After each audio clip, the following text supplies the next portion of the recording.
Assalamualaikum students. I'm going to explain chapter number 2, Central Processing Unit and its devices. Students, everything in this world which is working as a system, इस world में जितने भी काम किए जा रहे हैं एज ए सिस्टम के तहत किए जा रहे हैं. In the same way, computer also has a system under which it has to work. Computer की जो सिस्टम है इसके तहत में जो वर्किंग होती है वो एक सिस्टम के तहत की जा रही है. This system consist of 4 basic step. Number 1 input, process, output and storage. अगर हम इन स्टेप्स को कंप्यूटर के सिस्टम, कंप्यूटर इक्विपमेंट्स और या फिर हार्डवेयर डिवाइसेस में अप्लाई करें तो कंप्यूटर सिस्टम इसे इस तरह से डिस्क्राइब करता है. चार्ट बनी हुई है. इनपुट, प्रोसेस बेसिकली नीचे स्टोरेज भी होता है इसी में, एंड देन आउटपुट. इनपुट हम किन तरह से कर सकते हैं? कीबोर्ड, माउस, स्कैनर के थ्रू करते हैं. Process, control unit, arithmetic and logical unit, memory units के तहत करते हैं. And then storage, floppy disk, hard disk, CDs, magnetic tape etcetera. Output, monitor, printer, plotter etcetera. हमें आउटपुट मॉनिटर, प्रिंटर, प्लॉटर से मिल रहा होता है. वन बाय वन हम इसे समझेंगे. Number 1 input. इस स्टेप में स्टूडेंट्स हम क्या करते हैं? अपने डाटा को एंटर करते हैं कंप्यूटर में डिफरेंट डिवाइसेस के through, like keyboard, mouse, scanner. Process, second step है प्रोसेस. इस स्टेप में क्या होता है? डाटा हमारा प्रोसेस हो रहा होता है किसके through? CPU system, computer system के तहत. ये कन्वर्ट कर देता है हमारे डाटा को यूज़फुल फॉर्म में. आउटपुट. इस स्टेप में हमारे जो प्रोसेस हुआ होता है डाटा, ये क्या किस पे कन्वर्ट हो चुका होता है? रिजल्ट और आउटपुट. रिजल्ट हमें मिल रहा है इसका. ठीक है. Through, monitor, printer, plotter. Now come on page number 10. Storage. ये हमारा लास्ट स्टेप है. इन दिस स्टेप डेटा और result are store permanently on secondary storage media. हमारा जो डाटा होता है उसके रिजल्ट परमानेंटली स्टोर कर दिया जाता है. कहाँ पर? सेकेंडरी स्टोरेज मीडिया में, like floppy disk, hard disk, magnetic tape, series etcetera. Central processing units, CPU stand है central processing unit. Central processing unit ये हमारे कंप्यूटर सिस्टम का मोस्ट इम्पॉर्टेंट कंपोनेंट होता है. इसे हम ब्रेन ऑफ कंप्यूटर भी कहते हैं. इसमें बेसिकली क्या वर्क होता है? ये इंटरप्रेट्स इंस्ट्रक्शंस करता है, perform calculations, does logical operations and controls the flow of data and instruction during process. इसके 3 स्टेप हैं. A CPU consists of 3 सब यूनिट्स एज नोन. CPU की 3 यूनिट्स होती हैं. Control units, number 2 arithmetic and logic units, last one is memory unit. One by one हम इसे understand करेंगे. Control unit. The control unit is responsible to control internal activities and functions within the CPU. Control unit की responsibilities जो होती हैं वो होती हैं इंटरनल एक्टिविटीज़ और फंक्शंस की जो CPU की होती है.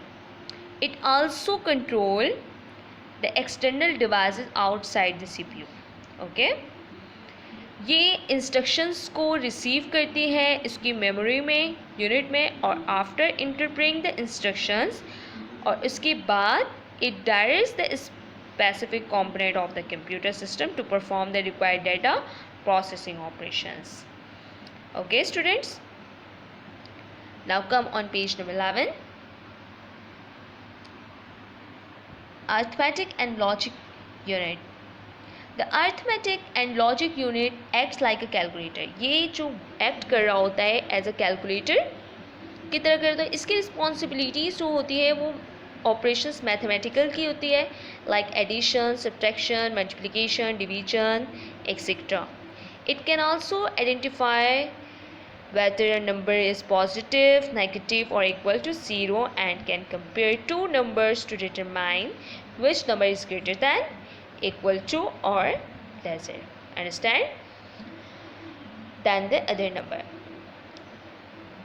This ability of comparison gives it a logical capability. ये जो कंपैरिजन बेसिकली बताती है ग्रेटर दैन, इक्वल और लेसर नंबर के, ये एबिलिटी लॉजिकल कैपेबिलिटीज़ की कर रही होती है। Third one is memory unit. Memory unit क्या है, क्या होता है? Computer stores both data. Computer दो डेटा स्टोर करती है। कंप्यूटर स्टोर कंप्यूटर बोथ कर रही होती है data and programs internally in its memory. Data और उसके प्रोग्राम को इंटरनली मेमोरी में कर रही होती है store. This internal storage enables the computer to remember the details of the given data and how to process it according to the programs or instruction. इसकी internal storage क्या करती है? कंप्यूटर रिमेंबर कर रहा होता है इसकी डिटेल्स को जो कि गिवन किया जाता है डाटा को, कि इसको किस तरह और क्या प्रोसेस। बेसिकली डाटा जो हमारा होता है उसे किस तरह प्रोसेस करना है अकॉर्डिंगली प्रोग्राम्स और इंस्ट्रक्शंस के। It also stores the output और रिजल्ट ऑफ द प्रोसेसिंग। इसके अलावा आउटपुट का जो रिज़ल्ट होता है वो भी उस प्रोसेसिंग को भी स्टोर कर रही होती है। इसके दो मेमोरी हो सकते हैं। मेमोरी यूनिट के फर्दर दो टाइप्स होते हैं, RAM and ROM. RAM random access memory and ROM read only memory. इन दोनों में क्या डिफरेंसेस है? RAM, it is the part of the main memory. ये मेन मेमोरी की पार्ट है where data and program instructions are held while being processed. Data की processing के टाइम ये क्या कर रहा होता है? इंस्ट्रक्शन हेल्ड कर रहा होता है। रैम मेमोरी में क्या होता है? This type of memory allows you to enter data. ये मेमोरी क्या करती है? हमें अलाउ करती है डाटा को एंटर करने के लिए इनटू राइटिंग कर सकते हैं एंड देन रीराइट। अगर हम दोबारा लिखना चाहते हैं डाटा को वो भी कर सकते हैं फ्रॉम इट इसमें, या फिर रीडिंग भी कर सकते हैं। It is purely a temporary memory. ये एक प्योरली मेमोरी है and if once the computer is switch off, अगर एक बार कंप्यूटर स्विच ऑफ हो गया तो हमारी everything is stored in RAM is wiped out. लेकिन हमारे क्या होगा? वो रैम में हमारी स्टोर हो जाएगी। अगर हम वर्ड्स कहें तो it is a volatile memory affected by electric current. ठीक है, अब हम बात करते हैं रोम, रीड ओनली मेमोरी। ये क्या है? The information is stored in ROM can only be read. जो हमारी इंफॉर्मेशन जो होती है वो रोम में स्टोर हो जाती है, जो कि हम सिर्फ उससे पढ़ सकते हैं। It may contain information such as how to start computer and it also give instruction to the internal operating system. The actual contents of ROM are usually set by the manufacturer. Students, अगर मैं ROM की बात करूं तो इसमें जो है हमारी सिर्फ और सिर्फ हम रीड कर सकते हैं स्टोर्ड इंफॉर्मेशन जो की गई हुई होती है। ये बेसिकली मैन्युफैक्चरर सेट करते हैं। ठीक है, एंड हम इसमें इंफॉर्मेशन भी कंटेन कर सकते हैं कि कैसे हम कंप्यूटर स्टार्ट करें, और इसके अलावा it gives instructions to the internal operating system. ये हमें इंटरनली ऑपरेटिंग सिस्टम की इंफॉर्मेशन भी दे रही होती है। It is a it is a non volatile memory. ये नॉन वॉलेटाइल मेमोरी होती है क्योंकि it is a permanent and does not lose the information when the power is shut off. अगर पावर शट ऑफ भी हो जाता है तो इंफॉर्मेशन लूज़ नहीं होता, बिकॉज ये परमानेंट मौजूद होती है इसमें। Okay, now come on page number 12, memory measuring units. यहाँ पर मेमोरी की मेजरिंग यूनिट्स बताई गई हैं। ठीक है, किस किस तरह बाइट होती हैं, nibble byte, kilobyte, megabyte, gigabyte, terabyte, इसमें सारे यूनिट्स बताए गए हैं। Second heading is input output devices and secondary storage devices and media. As we know that CPU performs processing operations, जैसे कि हम जानते हैं कि CPU processing operations को perform कर रहा होता है, and to perform these operations, और जब ये इन operations को perform कर सकते हैं, it takes help from some other devices, तो इन्हें जो है help की ज़रूरत होती है other devices की, which support and coordinate with the CPU, जो कि CPU को support और coordinate कर रहे होते हैं. These devices called input, output devices and secondary storage devices, media और peripheral devices. and सारे devices से कंपाइल करते हुए ये सारे कोऑर्डिनेट कर रहे होते हैं. अगर हम दूसरे लफ्ज़ में बात किया करें, computer peripherals are the devices. Computer peripheral ये डिवाइसेस होती हैं which are physically connected to the CPU, जो कि फिज़िकली कनेक्ट होती हैं CPU से through cables, forming a permanent connection with the computer system. These peripheral devices are three types हो सकती है. Number 1 input devices, second output devices and third one is secondary storage या फिर media devices. Input devices are designed to enter data, instruction and program and transmit them into the CPU for processing. Input devices में जो है वो data को enter करने के लिए, डिज़ाइन करने के लिए या फिर इंस्ट्रक्शन और उसके प्रोग्राम को ट्रांसमिट करने के लिए CPU में प्रोसेस करने में मदद करता है. Thus we can say that input devices are the eyes and ears. हम इस इनपुट डिवाइसेस को या फिर आइज़ एंड एयर्स कह सकते हैं कंप्यूटर के. For example keyboard, mouse, joysticks, microphone etcetera are all input devices. ये सारे इनपुट डिवाइसेस हैं.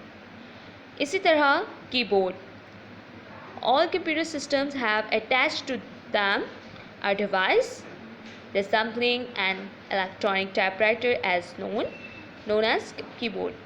सारे कंप्यूटर सिस्टम जो है वो अटैच्ड होते हैं इलेक्ट्रॉनिक टाइपराइटर से, जो कि हम कहते हैं कीबोर्ड, जिसे हम कहते हैं keyboard. In fact computer keyboard is a slightly modified form of electronic typewriter. It is a device which is used to enter data or programs into the CPU. In other words, keyboard is used to communicate with the CPU. अगर मैं इन्हें shortcut इसे define करूँ तो ये computer ये ऐसा connection है कीबोर्ड CPU के साथ ऐसा होता है जो कि हेल्प कर रहा होता है, ठीक है, डेटा को एंटर करने के लिए, या फिर हम ये कह सकते हैं कि कम्युनिकेट करता है CPU से. Now come on page number 13, divisions of keyboard. Keyboard के डिविजन्स हैं. कीबोर्ड को डिवाइड किया गया है 4 पार्ट्स में. अल्फ़ाबेटिक, नंबर 1 अल्फ़ान्यूमेरिक और standard keys, second numeric keys, number 3 function keys, number 4 editing keys. Keyboard में इन टाइप्स के कीज़ होते हैं. नंबर 1 अल्फ़ान्यूमेरिक और स्टैंडर्ड कीज़ की हम बात करते हैं. These keys consist of alphabets, numbers and special characters such as this, etc. and are used to enter alphanumeric data into the CPU. हमें alphanumeric data CPU में एंटर करना हो तो हमें alphanumeric और स्टैंडर्ड कीज़ की नीड होती है, और ये हमारे अल्फ़ाबेट्स होते हैं, नंबर्स होते हैं और स्पेशल कैरेक्टर्स भी मौजूद होते हैं, शामिल होते हैं. न्यूमेरिक कीपैड में क्या आ जाती हैं? It is use to enter only numeric data. अगर हमें सिर्फ न्यूमेरिक डाटा को एंटर करना हो तो फिर हम इसे यूज़ करेंगे। द न्यूमेरिक कैसे होते हैं? न्यूमेरिक कौन से होते हैं? कौन से डाटा न्यूमेरिक होते हैं? This pad is very useful when we have to enter large volume of data consist of purely numbers. सारे प्योर नंबर्स के जो है वो होंगे डाटा, ठीक है। तो फिर हमें जो है किसकी नीड होगी? न्यूमेरिक कीपैड की। Now come on page number 14, functions keys.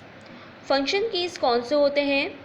Functions keys आपको नज़र आ रहे हैं F1, F2, F3, ये सारे फंक्शन कीज़ होते हैं। अब ये हम इसे कब यूज़ करते हैं? They are available in every software to facilitate user. The functions can be called or activate by using the function keys. हमें फंक्शंस को एक्टिव करने के लिए इन फंक्शन कीज़ की नीड होती है। Editing keys. These keys are available for the user to edit text or move it on the screen from one position to another. एक पोजीशन से दूसरी पोजीशन की स्क्रीन पर मूव करने के लिए, एडिट टेक्स्ट करने के लिए हमें इस कीज़ की ज़रूरत होती है। इसमें कौन कौन से कीज़ इंक्लूड हैं? Insert, delete, page up, page down, home end keys. Okay students, cursor keys और arrow keys are use to control. Cursor और एरो कीज़ को जो हम यूज़ करते हैं वो किसे कंट्रोल करते हैं? Movement of cursor of the screen. Screen की कर्सर की मूवमेंट के लिए हम इसे यूज़ करते हैं। This keys are marked with arrow symbols and move the cursor in all the direction, left, right, up and down. और ये अप एंड डाउन कर्सर जो हमारा होता है इसको भी के लिए यूज़ करते हैं। Mouse is an input device. Mouse basically हमारा इनपुट डिवाइस होता है which is use to control the cursor movement on the screen. Screen की मूवमेंट को कंट्रोल करता है। इट यूजली कंटेन्स 2 और 4 बटन्स। ये 2 और 4 बटन्स पे यूजली मुश्तमिल होते हैं and small balls and it's bottom में इसकी स्मॉल बॉल्स भी लगी होती है। ओके, फ्लैट सरफेस होता है ये। एंड देन हम इससे अपने डाटा को भी एंटर कर रहे होते हैं। Joystick is an input device. Joystick भी एक इनपुट डिवाइस है विच इज़ जनरली यूज्ड, जो कि हम यूज़ कर रहे होते हैं किस लिए? प्लेइंग गेम्स के लिए कंप्यूटर में। आप लोग भी यूज़ करते होंगे। It consist of a handle और vertical stick than can be tilted in various directions to control the movement of any object to the screen। और इसके थ्रू हम क्या करते हैं? अपनी मूवमेंट, स्क्रीन की मूवमेंट और डायरेक्शन को कंट्रोल करने के लिए ईज़िली कर सकते हैं।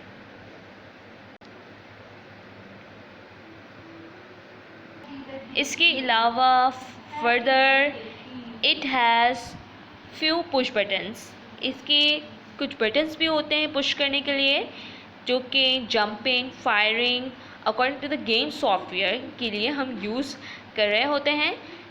Now come on page number 15। Track ball की हम बात करते हैं। ट्रक बॉल क्या होता है? बेसिकली ये एक है माउस की इनपुट डिवाइस। ये माउस की माउस की तरह ये ट्रक बॉल भी होता है जिसे हम इनपुट डिवाइस कहते हैं। It uses a hard ball to control cursor. इसमें हार्ड बॉल यूज़ किया जाता है कंट्रोल करने के लिए कर्सर को। मूवमेंट्स ऑन द स्क्रीन की मूवमेंट के लिए। The ball can be rotate by hand, और हम बॉल को रोटेट करते हैं हैंड से इन एनी डायरेक्शन, किसी भी डायरेक्शन के तहत। Track ball is normally fixed on a keyboard. Track ball normally keyboard में फिक्स कर दिया जाता है, but it is also available as a separate device में अवेलेबल होता है। Scanner, it is a input device. ये भी इनपुट डिवाइस है which is use to copy an image और text from paper on the computer. Commonly use scanner are flat pad and hand held scanners जो कि इसे हम use करते हैं इमेजेस को कॉपी करने के लिए, टेक्स्ट को फ्रॉम पेपर में कंप्यूटर के लिए स्कैनर करते हैं, ठीक है। द फंक्शन और flat bed scanner is same as of photocopier. ये फ्लैट बेड स्कैनर ये एक फ़ोटोकॉपियर की तरह फंक्शन रखता है. The only difference is that photocopier process image on paper. सिर्फ ये डिफरेंस क्या है, फोटोकॉपियर प्रोसेस इमेज की पेपर में, इसकी डिफरेंस है. While the flat ball scanner process a computer copy, handheld scanner are used to copy small images like signatures, logos and small pictures which cannot be copied by flat board scanner easily. जो कि flat belt scanner नहीं कर सकता. Flat belt scanner produces good resolution. Resolution screen की quality को कहते हैं, screen के रिजल्ट को कहते हैं.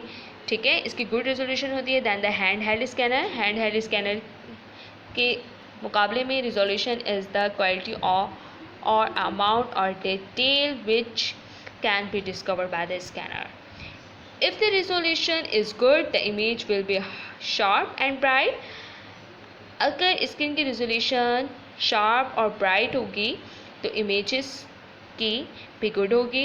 इफ़ नॉट, अगर नहीं होगी, द रिजल्ट विल बी डल और and distorts. The resolution is measured in pixel value. Thank you, students.